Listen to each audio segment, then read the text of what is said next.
The harsh glow of my laptop cast shadows across my cramped dining table as I squint at another spreadsheet. 14 hours at the office wasn't enough to finish the Henderson portfolio. So here I am, midnight approaching, still working while the rest of Boston sleeps. I massage my temples, trying to focus on the numbers that have begun to blur together. My apartment is quiet except for the occasional hum of the old refrigerator. It's modstone bedroom when I could afford two, aging appliances when I could manage newer, but these sacrifices have a purpose. Family comes first, always had. My phone vibrates against the table, Madison's name lighting up the screen. Despite the exhaustion weighing on my shoulders, a smile tugs at my lips. My little sister, probably calling about weekend plans or needing advice on her graduate school project. Hello? I answer, my voice formed despite my fatigue. Instead of Madison's voice, I hear the unmistakable sound of glasses clinking, laughter bubbling, music playing in the background. A party. My grip on the phone tightens. Hello, Madison? I try again, louder this time. The noise continues, no response. Must be a pocket dial. I'm about to hang up when I hear my name cut through the background chatter. Can you believe Daphne still thinks she's helping us? Madison's voice clear and cutting. I freeze. The words hanging in the air between us, though she doesn't know I'm listening. She's basically an ATM with a pulse. My mother's laughter follows, unmistakable and cruel. The sound pierces me like a physical blow, stealing my breath.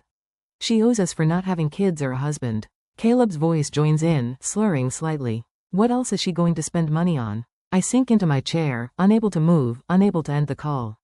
The calculator app on my screen blurs as tears threaten. Let's tell her rent went up by $250. Madison again, her tone calculating. Nothing like the grateful sister who hugged me last week when I covered her textbook costs.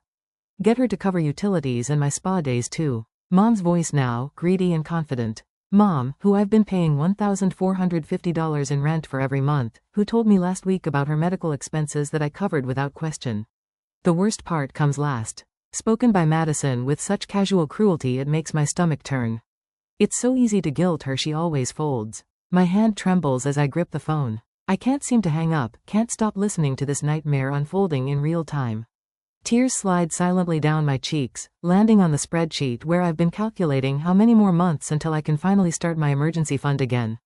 The memories flood and unbidden. The vacation to Maine, I canceled 3 years ago when Caleb had his emergency tuition shortfall.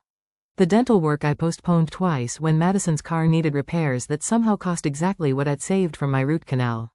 The second job I took last year, bartending weekends when Mom claimed she needed help with medical bills I never saw documentation for. But trusted were real Boswell, because she's my mother. 5 years of sacrifices parade through my mind in merciless detail. 5 years of family emergencies that somehow aligned perfectly with my bonus schedule. 5 years of their grateful faces, now revealed as masks hiding contempt.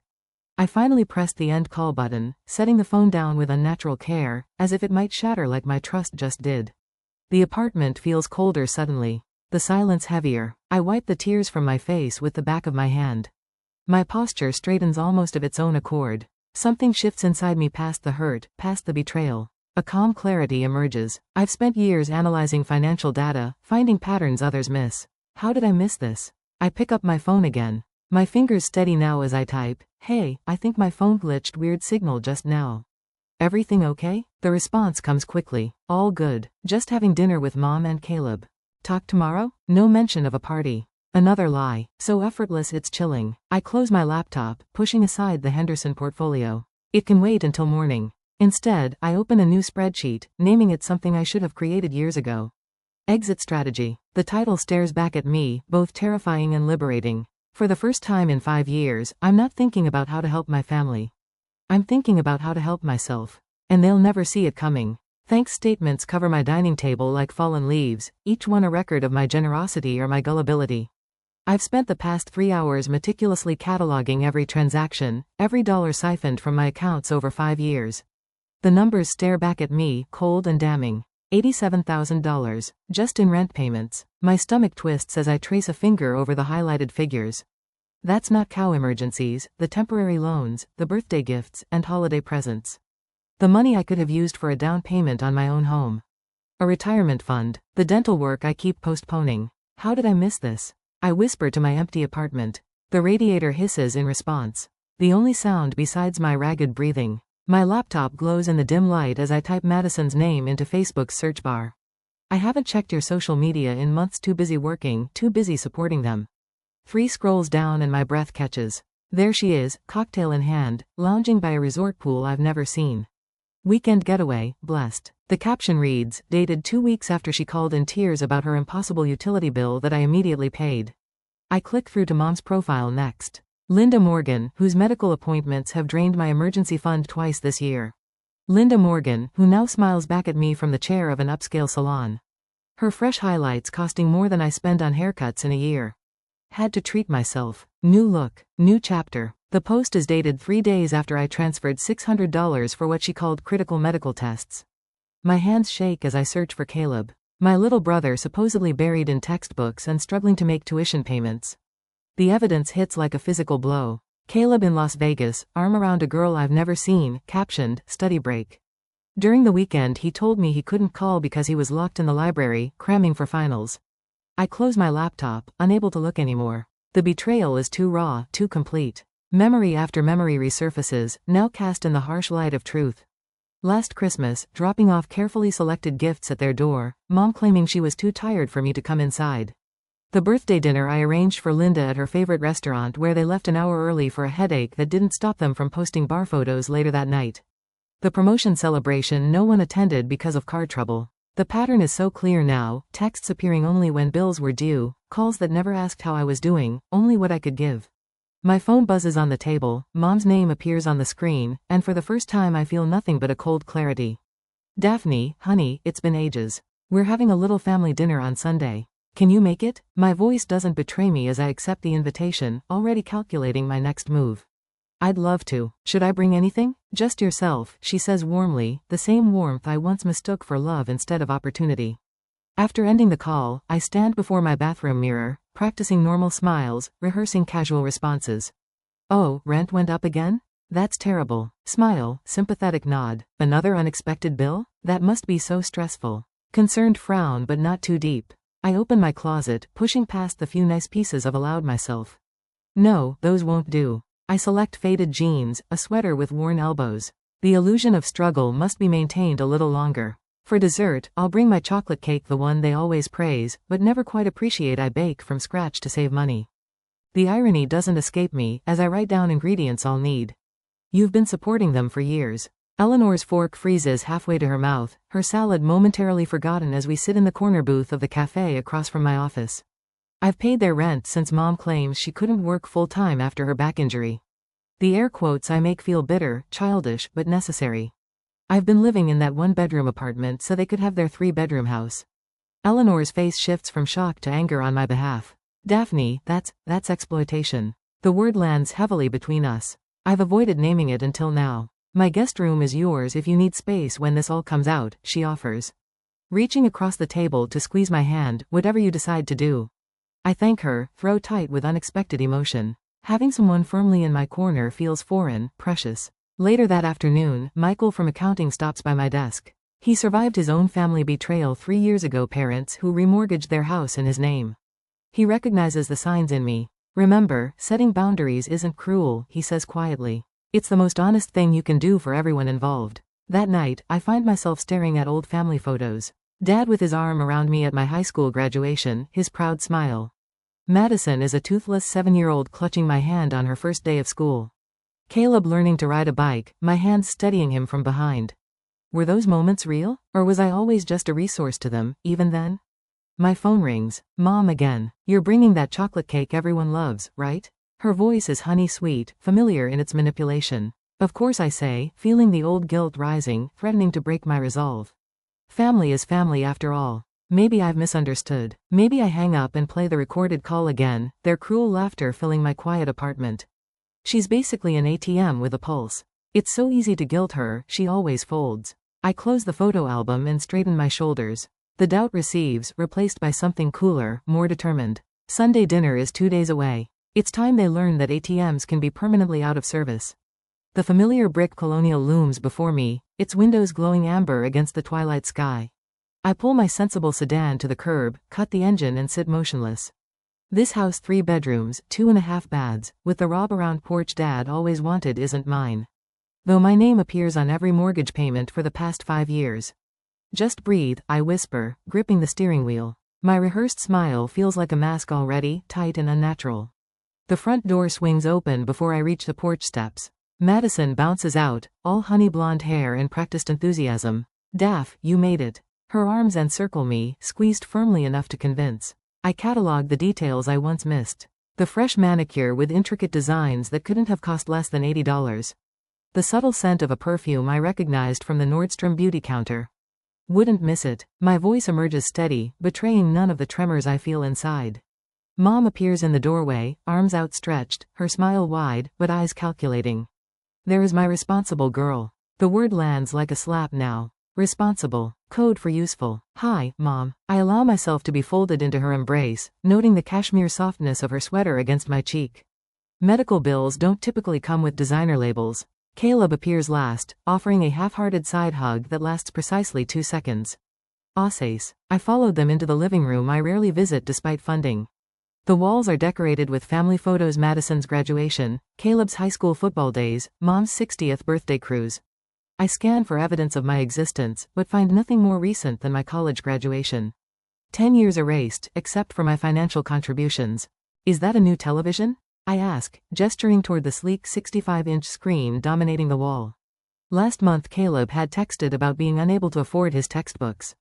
Oh, that old thing. Mom waves dismissively. Black Friday deal. Practically gave it away. Black Friday was 4 months ago. The model came out 6 weeks ago. Madison sits beside me, her freshly manicured hands fidgeting in her lap. French tips with tiny crystals catching the light. The same hands that typed barely making ends meet in last week's text message.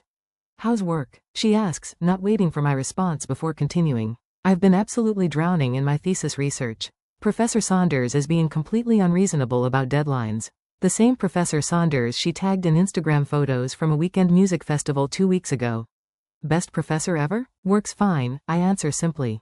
Busy season. Mom brings in a tray of coffee and her famous lemon squares, the ones she knows I love. The sugar-dusted treats are carefully arranged.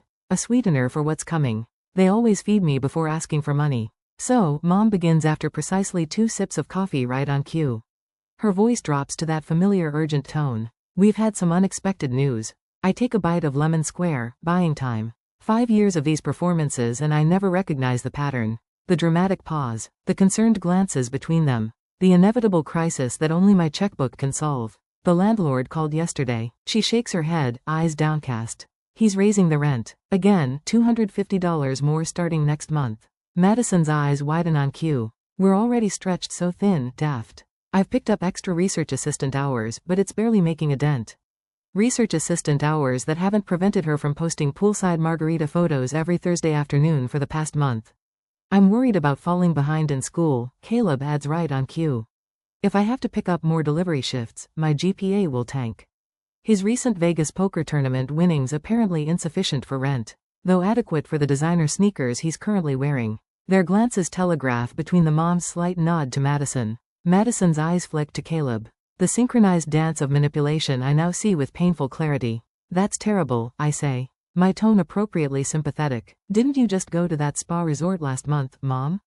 The one in the Berkshires? A moment of panic flashes across her face before she recovers. Oh, that was a special deal through my church group. Practically free. The $3.79 per IT resort her friend accidentally tagged her at. The $120 hot stone massage she reviewed online. I turn to Madison. That's a beautiful purse. Nordstrom? Her fingers instinctively touch the buttery leather bag beside her. No, it's just a really good knockoff from that market downtown. The same bag I priced last week while researching her spending. $450 genuine leather. And Vegas looked fun, Caleb. Your Instagram had some great shots of the Bellagio. He shifts uncomfortably. Just crashed on a buddy's hotel room floor. Fairly spent anything, except the $800 his poker tournament entry cost prominently displayed in his victory photo. Their momentary panic dissipates quickly, replaced by practiced excuses. The choreography is flawless. They've been performing this play for years. Mom clears her throat, steering the conversation back to the script. About the rent increase. She hesitates. The practice pause designed to build tension. We were wondering if you might be able to help with the extra $250? Just until things stabilize. 3 faces turn to me. Expectant. A pointed silence stretches between us. I let it linger longer than usual. Watching doubt flicker across Mom's face. Of course I'll help. The words come out exactly as rehearsed. Family comes first, right? Their collective exhale is audible. Shoulders relax. Smiles return. Mom reaches over to squeeze my hand. Her grip firm with victory. You're an angel, Daphne. I don't know what we'd do without you. When they disappear into the kitchen to prepare dinner, I casually walk to the mail pile on the entryway table. The landlord's official notice sits in plain veering increase of $50. Not $250. I snap a quick photo with my phone. Bathroom? I call out, though I know exactly where it is. Down the hall, honey. Mom answers from the kitchen. Instead, I slip into her bedroom, quickly photographing the bank statement carelessly left on her nightstand. The spa charges are highlighted in yellow. Mom's way of tracking business expenses for tax write-offs she doesn't qualify for. Back in the dining room, I position my phone casually on the table. Voice memo recording as Mom returns with a roast that cost more than the groceries in my refrigerator. To family, Mom says, raising her glass. To family, we echo, and I smile, knowing this performance is almost over. Sometimes revenge doesn't require confrontation. Sometimes it's simply about gathering evidence until the truth becomes undeniable even to yourself. The clock on my laptop reads 11:59 p.m. Rent is due at midnight. My fingers hover over the keyboard. The payment form filled out to the last digit $14.50 that will drain my account yet again. The cursor blinks over the submit payment button, waiting for the click that's come automatically for 5 years.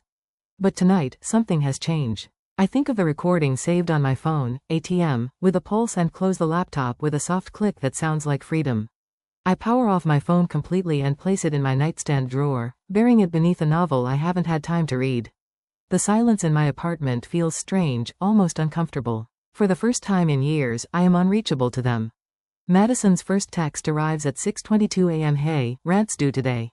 By noon, Mother's message appears. Landlord called about the payment. Everything okay? By 3 o'clock, Caleb joins the chorus. Mom's really stressed about the rent. Call her as soon as possible. The evening brings escalation. Where's the money, Daphne? We're counting on you. And finally, as midnight approaches again, if you don't pay, we'll be evicted. How could you do this to us? I watch the messages accumulate on my reactivated phone, each one stripping away another layer of their performance. The pretense of care dropping away with each passing hour, revealing the naked desperation beneath. I like to change all my account passwords and set up additional security measures.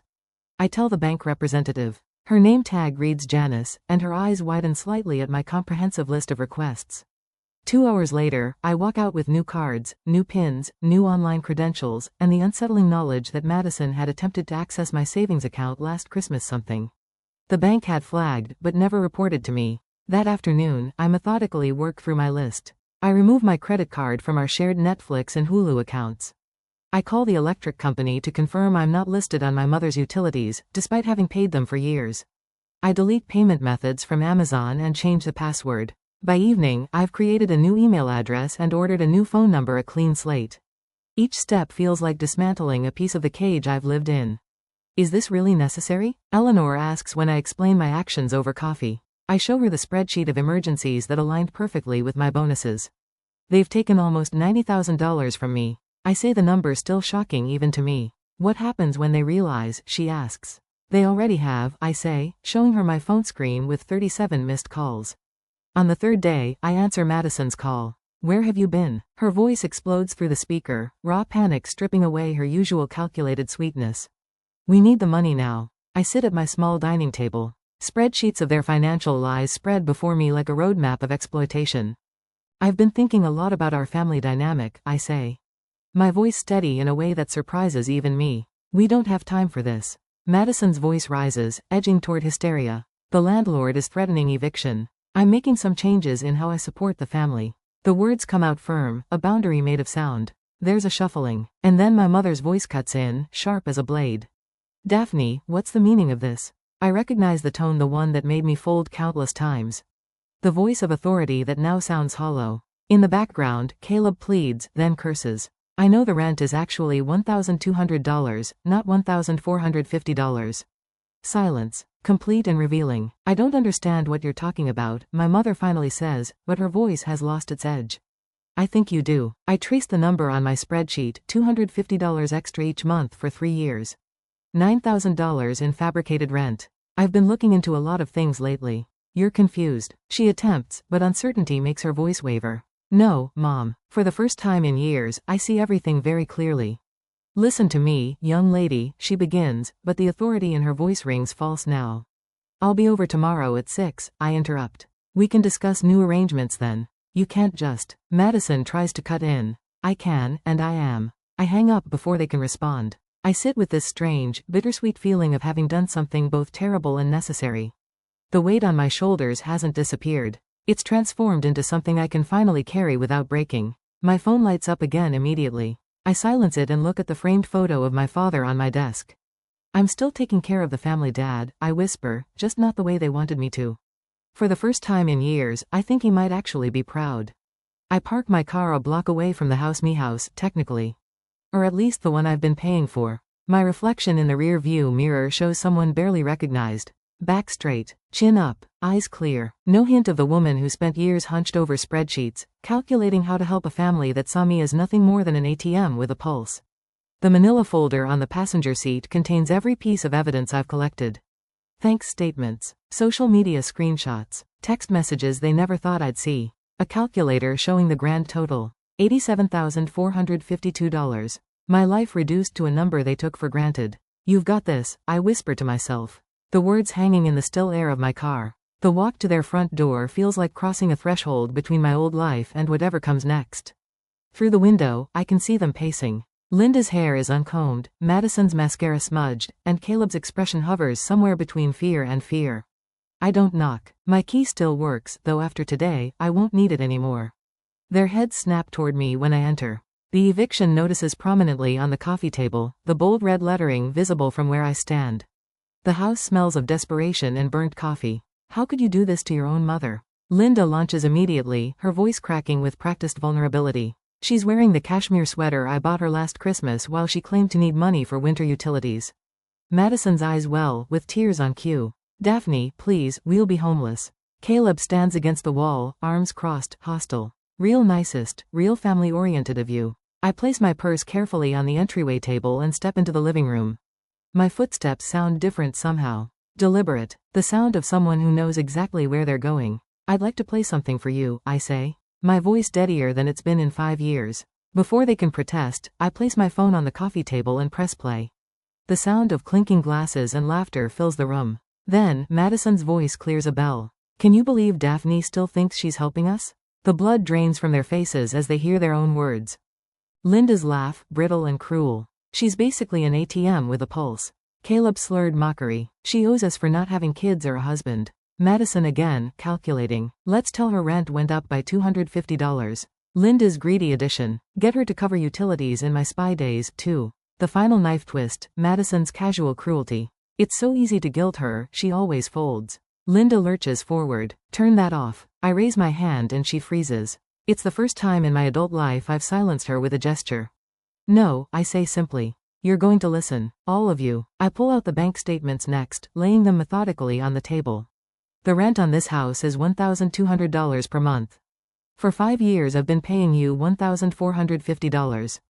Believing I was helping with utilities. I tap the paper. Where did that extra $12,000 go, Mom? Linda's mouth opens and closes. Andy's, I continue, spreading out social media screenshots. Madison's Cabo trip during her financial emergency last spring. Caleb's new gaming system when he was struggling with textbook costs. Mom's spa weekend when she had medical bills. You were spying on us? Caleb sputters. No, I was finally paying attention. I pull out my calculator next, displaying the total. Their eyes widen as they see the number. $87,452.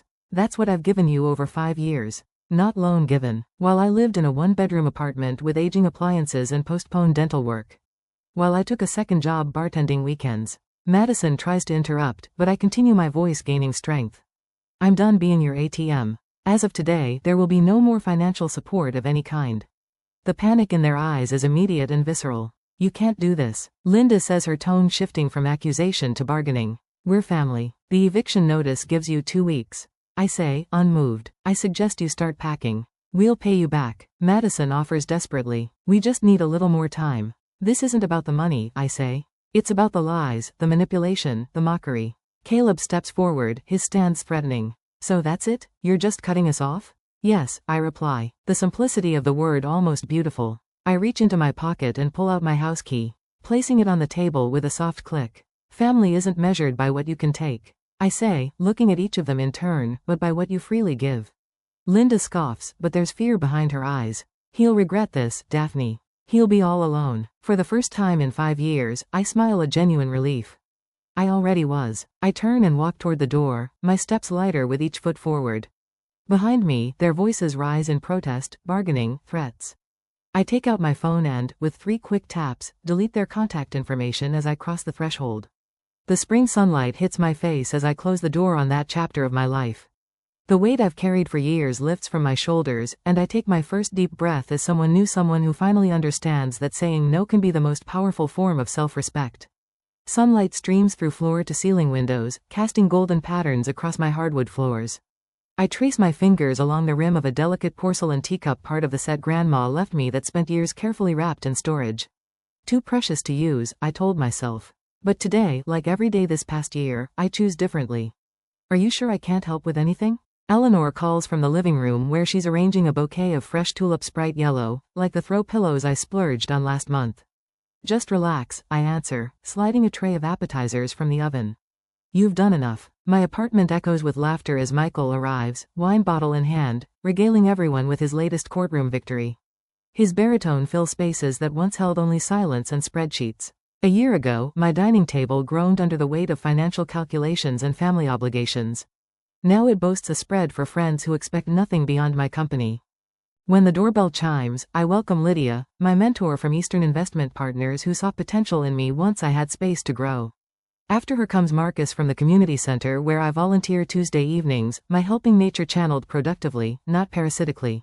To Daphne, Eleanor raises her glass, eyes crinkling with genuine pride, 1 year of freedom. On my refrigerator, beneath travel magnets from Tuscany in the Maine coast strips, no longer perpetually postponed, sits a sealed envelope.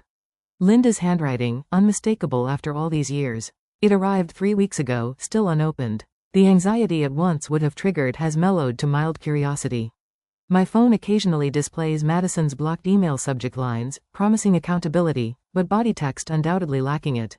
Last week, Caleb sent a message through a mutual friend about missing his sister. These attempts slide off me like rain on a newly sealed roof. You'll know when you're ready, my therapist said during yesterday's session. Foundries aren't walls, they're filters. You get to decide what passes through and when. After dinner, as conversations break into smaller groups, Samantha, a junior analyst, pulls me aside. I started that spreadsheet you suggested. She whispers, a familiar weight in her voice. I'm supporting my brother through his 3rd career change while paying Mom's credit card bills. I recognize the shadows under her eyes, the same ones that haunted my mirror for 5 years. Your spreadsheet has 2 columns. I tell her, not as a broken woman bitter at the world, but as someone who's climbed the mountain and can guide others. What you give and what it costs you. But there should be a 3rd column, what you say for yourself. Her eyes widen, as if I've suggested something revolutionary. Later, as my guests gather their coats, my phone lights up with notification of the promotion I've been working toward. Senior Vice President of Portfolio Management. The celebration erupts immediately, genuine joy unmixed with calculation or envy. These people want nothing for me but happiness. On my balcony after everyone leaves, I watch the sunset paint the Boston skyline in amber and purple. My emergency fund is robust, retirement accounts recovering, and next month I'll make my first contribution to a scholarship for students who lost parents young.